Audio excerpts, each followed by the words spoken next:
Welcome to Health and Safety Conversations. Here's your host, Tom Bourne. Hi, and welcome to Health and Safety Conversations. I'm your host, Tom Bourne, and with me today is the highly knowledgeable Dr. Rowena Mobbs. Rowena, how are you? I'm good, Tom. Thanks for having me on. Excellent. Listen, I've been wanting to get you on for some time because you're a fabulous public speaker. You've got a lot of qualifications and knowledge under your belt. But as much as I know about you, the listeners may not. So can you tell the listeners basically what you do and a little bit about yourself? Absolutely. And you're too kind. Thank you, Tom. But I have studied for many years. I have got my qualifications. My total study time was 15 years, becoming a neurologist with a PhD. I did my PhD in spinal injury, actually, but that translated not too badly as far as head injury goes and different types of inflammation and cell death. But then I have become a cognitive neurologist. So this is a relatively new field of dementia specialist neurologists in the country who also now focus on head injury, in particular chronic traumatic encephalopathy and concussive disorders as well. My background is actually in sport. A long time ago, before I studied too much and had kids, I used to be an athlete. I represented Australia in fencing and modern pentathlon. I taught myself how to play footy. In those days when I was a kid, we didn't actually have a chance to play football. It just wasn't the done thing for women. So that's how long ago it was. But I'm very passionate about sport and maintaining Australia's strength in these contact sports, but encouraging safety parameters and that we can hopefully become leaders in concussion safety and neurological well-being as well. Excellent. Now, a few things that spark when you talk about, you've just spoken, is dementia. We usually associate that with old age. Is all dementia associated with old age? Not at all, unfortunately. We have seen in the last year or two this recognition of childhood dementias, and that's to do with development and genetics largely. But I work in the world of adult dementia, and for example, the youngest patient I've had with Alzheimer's disease, which is your most common type of dementia, is 38. And it's not uncommon that in my clinic I will see people in their 50s with Alzheimer's disease. Then we're talking here about this other type of dementia, chronic traumatic encephalopathy, that really long name, or CTE, caused by repeated concussion, but also subconcussion, the little knocks without symptoms that happen to cause microscopic injury in the brain and trigger this abnormal protein cascade. A lot of those patients are in their 40s and 50s and 60s. When I completed my medical training, 70 was kind of old. Now it's middle age, and we're all expecting to live into our 90s, or hopefully well, and we're surviving our heart and lung disease and all of that. Now dementia is the number one killer, the number one cause of mortality in Australia. So I'm really passionate about dementia as a whole, but also reversible, or not necessarily reversible, but preventable dementia. CTE is preventable. Yeah, mentioned briefly reversible. Is CTE, I'm not even going to have, and I'm not even going to have a go at the last word because I'll just make a muff of it. But is CTE basically a death sentence? I never like to phrase it as that, death and damage and all those emotive words, but at the end of the day, it's an inexorable decline pattern that we see in all types of dementia. I think I said reversible was a bit of a Freudian slip because, we all really want reversibility. We don't have any disease-modifying agents or reversibility for almost all types of dementia. There are some rare exceptions like alcohol dementia. If you stop drinking, you might improve, or types of hydrocephalus, water on the brain. Maybe we can put a shunt and relieve that. But CTE, we have no cure or changing the path. And we see this really slow decline in CTE. One of the key characteristics that differentiate it from other types is that it's a 10 or 15 or even 25-year progression rather than an Alzheimer's, let's say, which usually completes its course within a decade, and many other fast types of dementia. So I think we partly missed it because it is so slow. Partly we haven't been aware of it in sports outside of boxing, and partly we just weren't trained to ask about subconcussion history and exposure over the number of years to repetitive head injury. So it's a really interesting field. Yeah, you mentioned prevention. Now, I don't know. A lot of people, and it does. It's not just an Australian thing, despite what Australians think. A lot of people think that the big, heavy, physical contact sports, that if we start to question whether they're actually safe for the individuals participating in it, in the Australian context, you're liable to be called un-Australian. I know in America you'd be called un-American. It's not about attacking the sports or the national character, is it? Not at all, not in the slightest. I think no matter what I say or do, we're still going to play contact sport in Australia, and I'm very pleased about that. I think they're wonderful sports. Because I grew up in Canberra, which is kind of like Switzerland for football and neutral territory, I followed all of the codes very vehemently. I respect them, and I think they've got wonderful aspects. Not least of all medically is a longevity, a improved life expectancy from your vascular health through sport, let alone the happiness and psychological benefits, social benefits, etc. It's just that now we're maybe looking at possibly up to 10% of professional athletes in contact football, if we base it on the early American evidence, that could have CTE. And so obviously we need to address that urgently. What could be more important than the brain health of our children going through life, especially knowing that dementia is the #1 killer?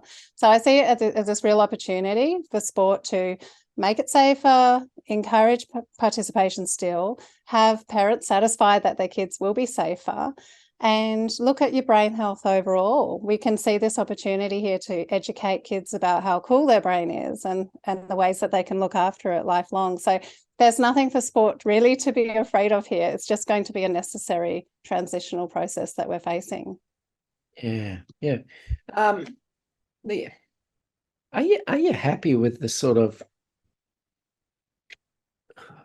we'll say, control measures that are currently put in place to prevent concussions in contact sports? I mean, when I grew up, which was an awful long time ago, wearing any sort of head protection was unheard of. But you see, not only a few of the star footballers, and I still say a few, wearing them now, but you see a lot of the kids when they're coming through are starting to wear head protection and that. Does that actually make any difference? Not in terms of concussion. The evidence builds and builds that it doesn't really stop the shaking of the brain. There might be some technologies in future which are extra cushioning or some sort of bracing or something to improve the shaking of the brain, which rings like a bell when you have a head hit. It's actually 50 hertz. So 50 times a second, this shaking reverberation throughout the brain. So how do you stop that with a helmet? You don't really, probably. Then there's evidence, and I hear this anecdotally from my football patients, that they feel really confident and like they're wearing armor, like a superhero, and they'll go in harder to a tackle wearing headgear. But the real benefit, I guess, of headgear is that it does protect you from fractures of the skull and probably major brain bleeds and that kind of thing. But after all, that's really rare in football. We do see it. The boxers should wear headgear for that reason. It's more common to have a more severe traumatic brain injury and skull fracture in that instance.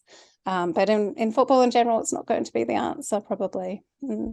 Yeah, whatever happened to there's a big push about, I think, 10 or 15 years ago about boxing to make it safer, etc. And I'd never heard anything actually change. Did anything change? I'm not sure exactly because I haven't, followed it extremely closely, but I am aware that there were a couple of deaths of boxers in, I think, 2015, and they had, I think it was extradural hematomas. So you've at your temple, there's a very thin plate of bone, and underneath that bone is an artery. So if you fracture that thin plate, you can get a massive brain bleed and death from that. I think, looking at what we've seen in the Senate inquiry, I'm sure we'll talk about that more, but the recent parliamentary inquiry, Boxing Australia spoke, and they actually have nicely conservative protocols for concussion of 30 days rest as a mandated rest period after that. So it seems to be a mixture of perhaps some good and bad in boxing. I mean, it's a head injury sport. The idea is to knock your player out, your opposition out, sorry. And obviously there can be potential conflicts with referees, medical staff, coaches, etc. So it's a complicated picture there. Australia ultimately does not have anywhere near the number of professional boxers as we do players in contact sport. I think in rugby league, the recruitment annually is around 160,000 participants versus I have heard about 100 pro boxers. Yeah, absolutely. Is CTE, can it come about through singular knocks, or is it multiple repeated knocks over a period of time?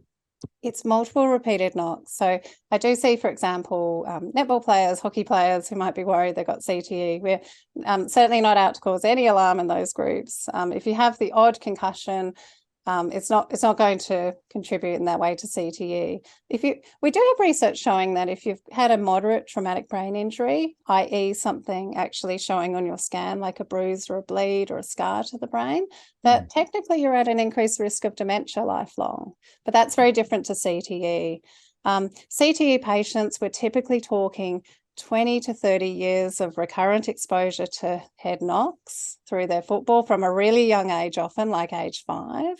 And they might be able to recall, although some can't, recall their concussion history, but many report over 100 concussions. Many will say, I've had one every 2 weeks. So that's the sort of frequency we're looking at.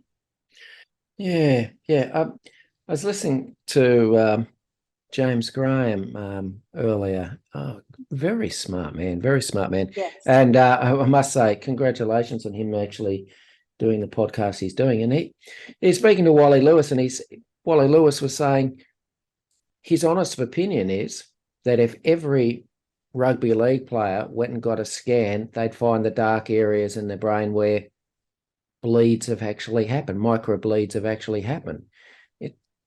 Would you reckon that would be the case, or? Not at all. I think it won't be everyone. Many people are resilient genetically, and they may be in a better position on the field, or not going as hard, or not be targeted as much. We tend to find the really gifted players who are legends of the game. They've been really targeted for a lot of heavy knocks and sustained a lot of concussion, like James Graham. But at this stage, it's a big unknown. We do not know how many players have CTE from contact football in Australia. For the last 5 years, we've been trying to study that, but without the significant injection of funding into this type of research, Australia will be blind going forward. It's going to take 5 to 10 years to actually get the longitudinal research and statistical analysis to understand more about how much CTE we're facing. Then you've got things like scars on the brain and white matter changes. So white matter is the connecting fibers or the highways of the brain that take signals back and forth between neurons.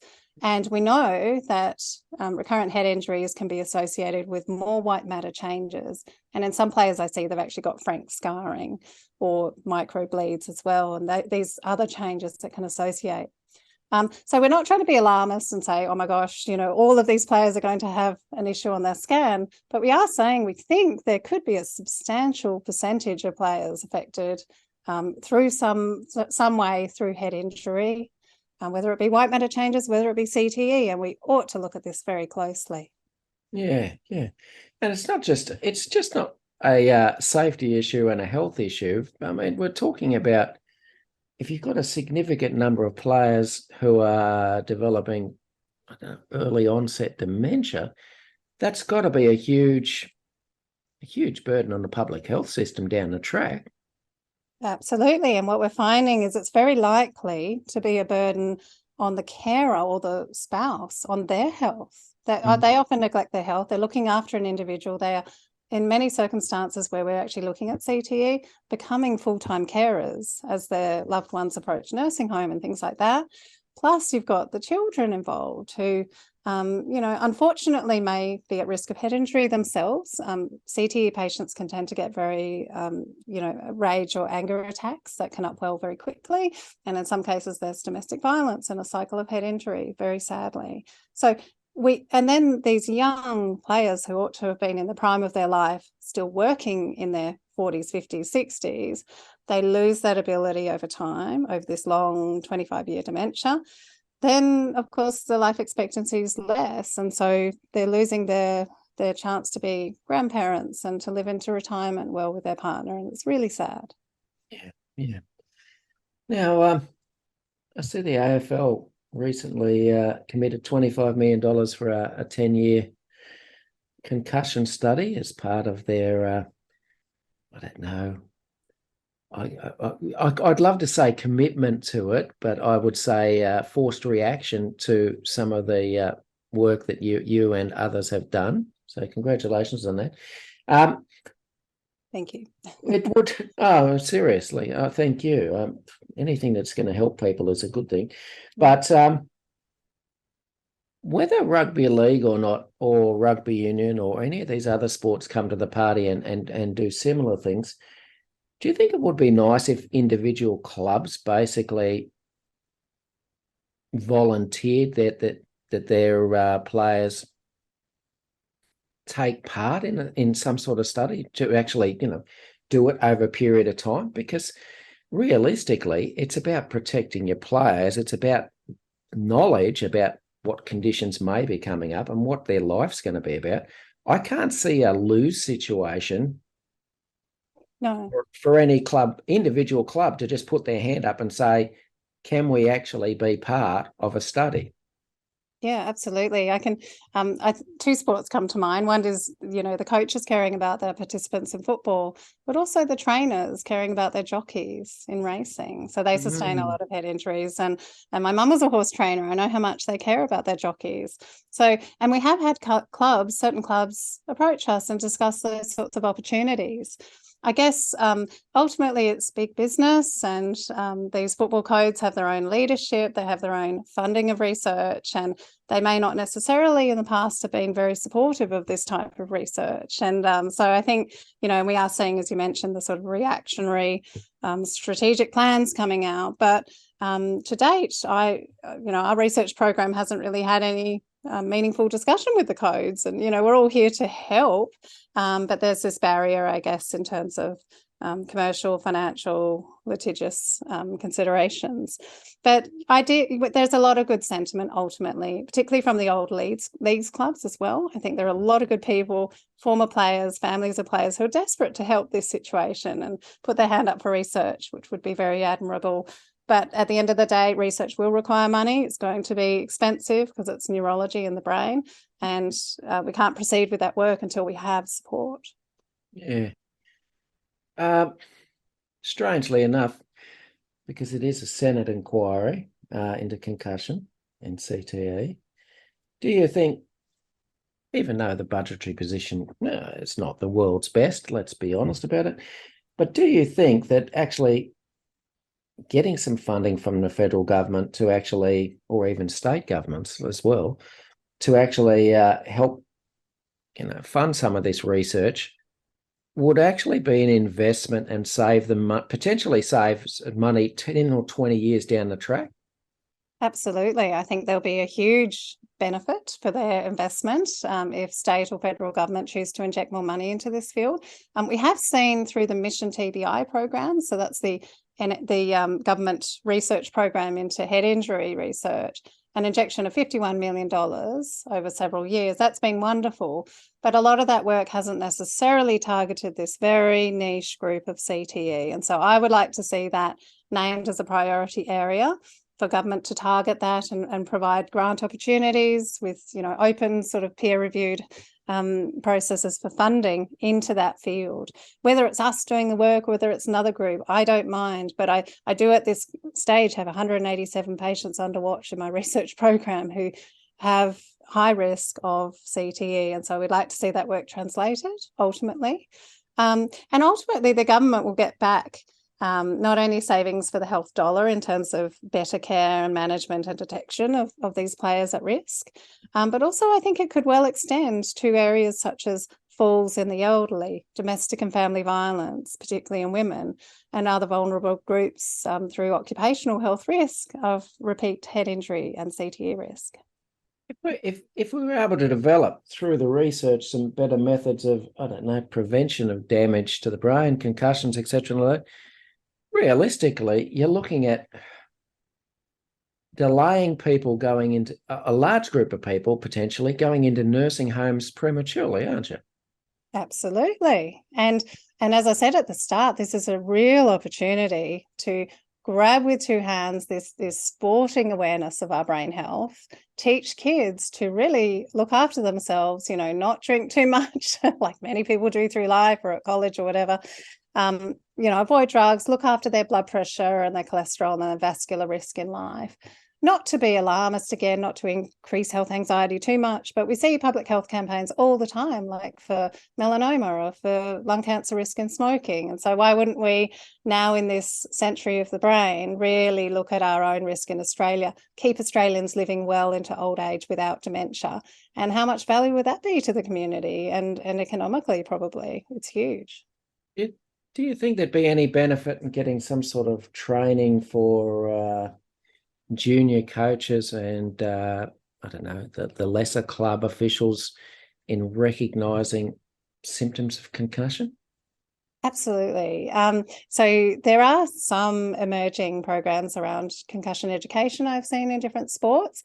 What we're really missing is a national consistent approach. And I know the government is focusing on the future and developing protocols for concussion and safer management and really removing that pressure from individual sports to come up with this themselves. We're talking about complex science here, and we're going to need the nation experts to get together and create the protocols. But certainly, I think education is really important. We actually have a program at Macquarie University called the Concussion Big Five. And this is essentially how to teach yourself be a neurologist. It's not hard. You can do it. We all intuitively know what concussion looks like from watching it on the telly. And you're looking at the 5 signs of slump, slow, slur, sway, and stun. So in terms of slump, that's a knockout. The player's unconscious on the field. You might actually see seizure type clenching of the fists as well. The brain gets irritated and can have seizures.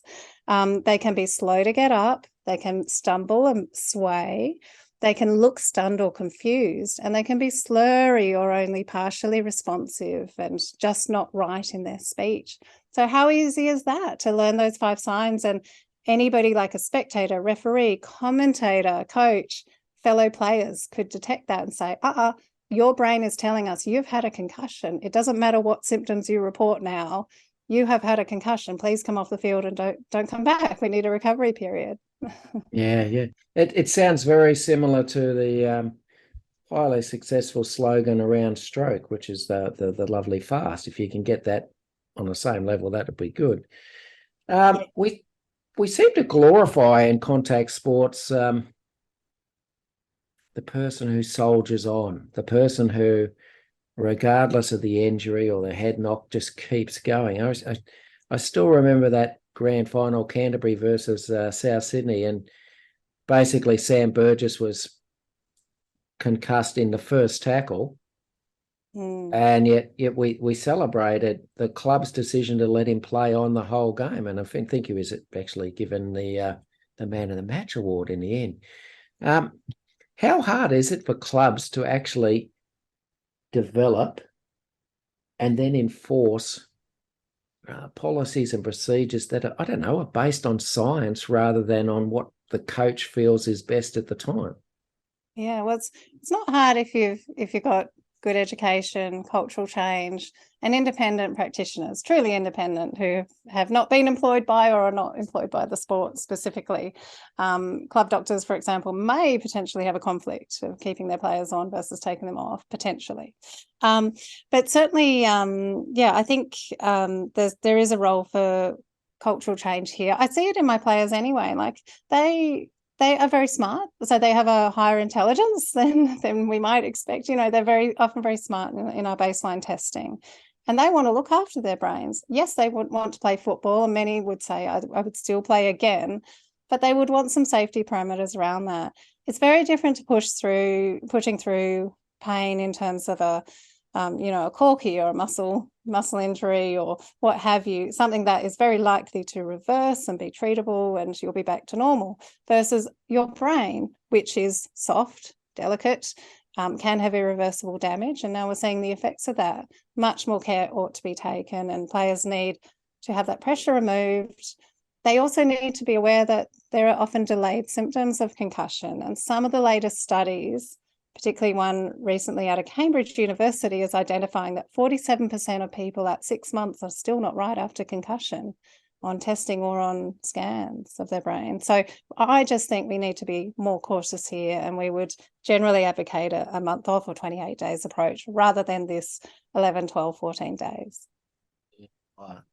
She'll be right in 3 days, as we've seen. Yes. Even this year, it's just like, are you kidding me?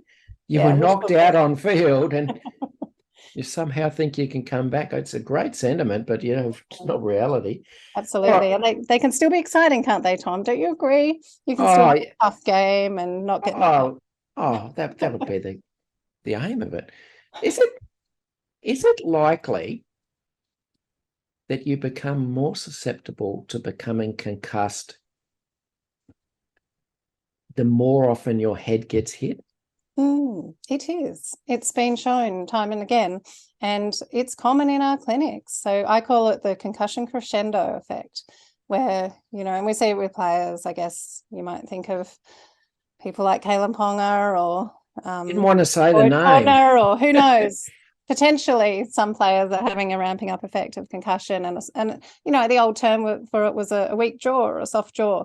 And unfortunately, we seem to see players maybe potentially be targeted by the opposition for their soft jaw.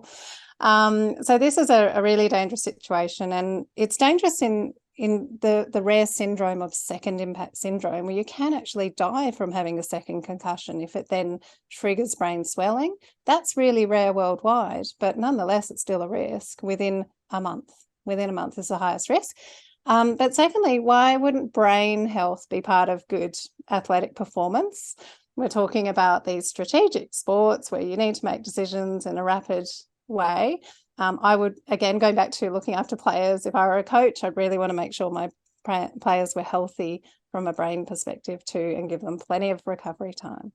Yeah. I that question was basically a Kalen Ponga question, because I saw him as a very young gentleman come through the Cowboys, and excitement plus, absolute excitement plus, but got concussed a couple of times, and now, because he's such a key player, it seems opposition sides are just basically going out trying to knock his head off, because they know one head knock, that's the end of Kalen for the day, and maybe for weeks in advance.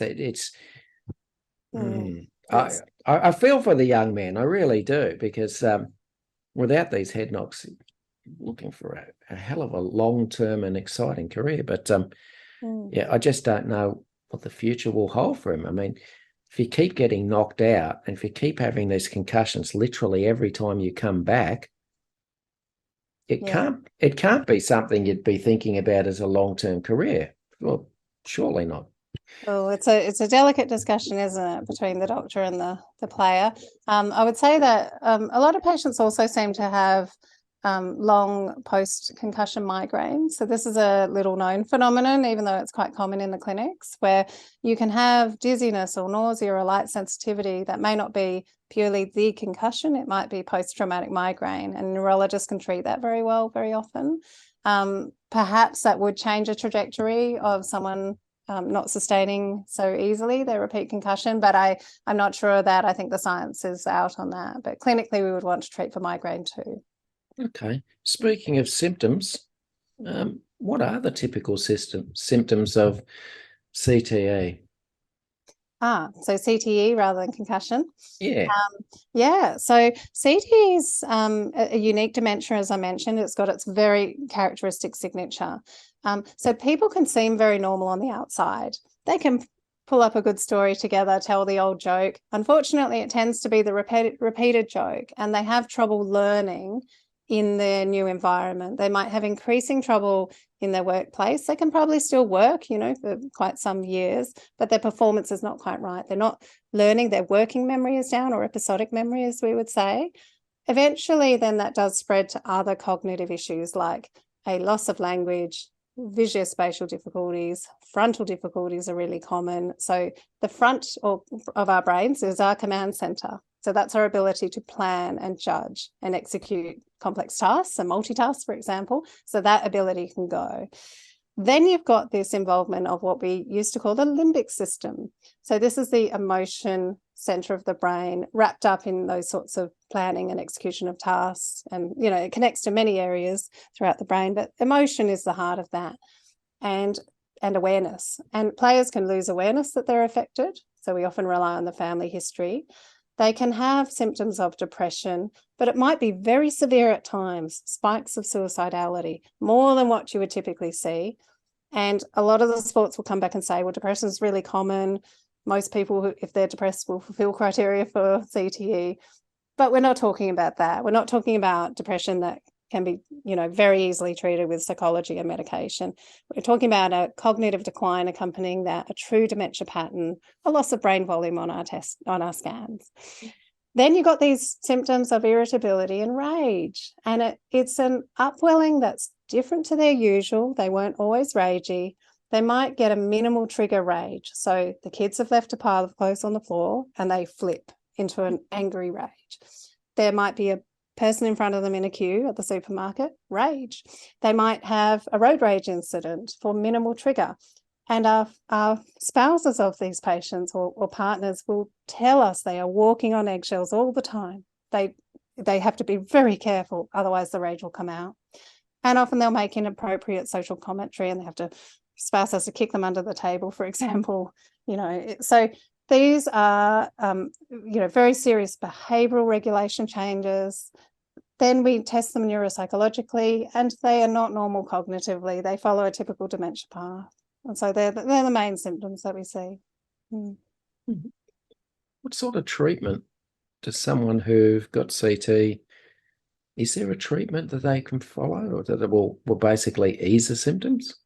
Absolutely. So our whole world as neurologists, particularly cognitive neurologists, and I would say lots of geriatricians and neuropsychiatrists are good at managing those mood symptoms. So we can steady the ship and often get them on well-tolerated, low side effect medication that's effective. We can help them environmentally. We can work with expert clinical neuropsychologists. I can also offer them some dementia medication. We do have some medication that can help memory, and I'm seeing some good improvements in a fair number of our CTE patients with standard dementia memory medication. And we wrap them up in the usual supports we would from Dementia Australia. We connect them with others, which is really therapeutic. We have a group called Concussion Connect, formerly Circle CTE, that probably has been our best therapy, really. So it's families helping families, and it is guided by neurologists and researchers and experts, but we find solutions together as a group in a circle, patients in one room, family in another, and that's really been a well-received program that people do typically find really helpful. Okay. If you are an individual and you've suffered many head knocks in the past, how do you go about getting help to see if you actually are at risk of developing CTE? Well, of course, go see your doctor. I think that is really important. It of course might seem intimidating and scary, but you can just go in for a bit of a memory checkup. Often that your GP might consider referral to a cognitive expert, and neurologists are well versed in helping people in this circumstance with any memory loss, any change in mood, change in behaviour. And so I think that's an easy first step. As neurologists, we might then go on and do some MRI brain scans, sometimes electrical testing, EEG, or PET scans for metabolism and other testing, and the neuropsychology testing. But the first step is to I think talk to your family, talk to your doctor, maybe get your family's outside perspective on how you've been, and trust that we often can help, and that rather than being fearful that you might have CTE, we can often ameliorate that fear. It may be that you do turn out to have those features, but we can often help you, and it's less fearful for people then to deal with the situation rather than sit in silence. Yeah, no, that's good. All right. Back to concussions a little bit. Individuals who take part in contact sports, is there measures, because I don't know any, is there measures that they can take to mitigate the risk of concussion? Yes, or just repeated head injury overall. So we could consider in Australia to regulate and say that people should start playing contact sport a bit later. In the States, they've had this Tackle Can Wait program from age 14 onwards for tackle American football. They do highlight that you've got double the risk of CTE if you start at age 5 versus 14. So, the longer you play, the higher risk of CTE. The earlier you play, the earlier you may manifest CTE. So we can start later. We can certainly modify things like heading in training. We can lower the contact burden and head injuries in other codes of football. We can certainly consider players retiring at a younger age, possibly. Would that be the worst thing in the world? A lot of players do tell me it wouldn't be. They would be open to retiring a bit earlier. Maybe that would make a difference for some people. And then we can have a really good culture, as I said, around looking after people if they have had a concussion. One might also in future consider, they're looking at mouth guards, monitoring for head injury burden, and maybe there'll be technology that comes along that can help us monitor, much like you would a radiographer for radiation in the workplace. Or if you're an asbestos worker, you get an X-ray every 5 years of your chest for asbestosis and mesothelioma. So we could do that monitoring type situation. Yeah. You're quite active on LinkedIn, Rowena, and justly so, because, it's a real issue and you've got to raise awareness. One thing I put on there, one of your posts was that, it's a duty of care to the players that their employer, the club, actually has. And someone poo-pooed me and said, that's not the case.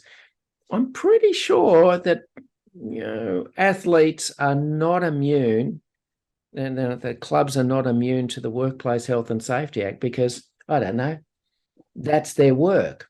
Going on the field is their work. That's their workplace. I'm pretty sure athletes aren't immune to that. So am I correct in that? Well, I am no lawyer, but I do hear from my sports law colleagues that that athletes in the professional sense are not under occupational health and safety legislation. That has been one of the calls during the Senate inquiry from the Players Association, for example. They see that as a good avenue.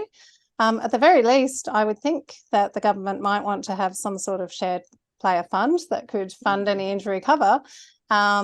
After all, these are difficult neurological disorders we're talking about. They're costly. A player, certainly I would think at the age of 20, may not realise what they're in for and that they may sustain a CTE dementia from this and what that would mean, 25 years of medical care, so and effects on their workplace and their family life and longevity. So I think it'll be really interesting to see what comes out of the report in June from the Senate. I'm really hopeful they'll provide some firm structure for sports and a bit more of a stick than a carrot approach, but also alleviate the pressure from the sports in that way, in that it's a whole of, the government can assist. It's a national issue. We're not just talking about sport, which is 20% of head injury. We're talking about the other 80%, and we're talking about domestic and family violence and important things like that. So, and military, of course, blast exposure. So we need a big perspective approach, and that's what the federal government's for. Yeah. Do you get frustrated when high-profile coaches make, absurd comments like it's making the game unmanageable and stuff like that? Well, everyone has a right to their opinions. I like to follow a non-inflammatory path. Patients are my number one concern, and I don't think we need to have a too inflammatory discussion around this. We agree that we need sport. We like sport in Australia. We want to see the survival of the sports. I'm not I didn't decide one day, wake up and decide I wanted to get rid of football. No. I just decided I was seeing people in trouble constantly coming through my clinic, and we have to do something. So we can see eye to eye on this, and I think again the Senate inquiry will help sort out some of that wheat from chaff and get a more sensible discussion going. Okay. As I said, we've seen the different sporting codes make some modifications this year as, publicity has ramped up. In your opinion, has what the major codes of sport done actually sufficient? No, it's been like pulling teeth, actually, to be honest. The number of calls we've made, it's not just myself, many of my colleagues are concerned, see the building evidence for things like CTE and concern over repeated concussion. And yet we've seen, it seems to be a real reluctance to have a mandatory stand down period of any substantive length of time versus, let's say, if you had a hamstring tear or a fractured ankle, you would take more time off, wouldn't you? It couldn't be the worst thing in the world if we did have some more stringent mandatory stand downs. At least I think there could be more communication between scientists and doctors and the government who might be concerned about CTE and the sporting bodies themselves to help work with on the issue rather than against on the issue. I think that there has been a shift anyway because CTE has been recognised by the major US health organisation, the National Institutes of Health, as being caused by head injury. And so people are moving on. It's time for the sports to be more transparent and open to change on this issue. And I think we'll get there. I think we're seeing those shifts just coming in now. But the the American football, NFL, they had their first case of CTE in 2005. We have lost a lot of years here awaiting better research and better concussion protocols in our country. Yeah. All right, got time for probably one more question. I've saved this one up deliberately. Yeah, in America, but it's also around the world, and you see it all on social media. There's been a rise of a new sport in the last few years, slap fighting. You've seen that? Oh, I have not. Oh my goodness! It's just been bought by the guy who who's in charge of cage fighting. He thinks is an absolute winner, where candidates literally stand there, open palm, and slap each other in turn until one person cannot basically take it anymore. Concerned? Yes, it's a contact sport by the sounds of things. That immediately raises my concern. But I can't see that taking off somehow. Curious sport. You will be surprised. Type into Google or YouTube slap fighting. You'd be surprised that it's. I thought ping pong would have a reinvigoration and take off as a sport, but slap fighting maybe in some countries anyhow. All right, Dr. Rowena Mobbs, it's been an absolute pleasure having you on the show. Thank you so much for your time today, but we have run out of time, but I do look forward to speaking to you again soon. Thank you so much, Tom. It's been an absolute pleasure. Thanks for listening to Health and Safety Conversations with Tom Bourne. Until next time, stay safe and enjoy the rest of your week.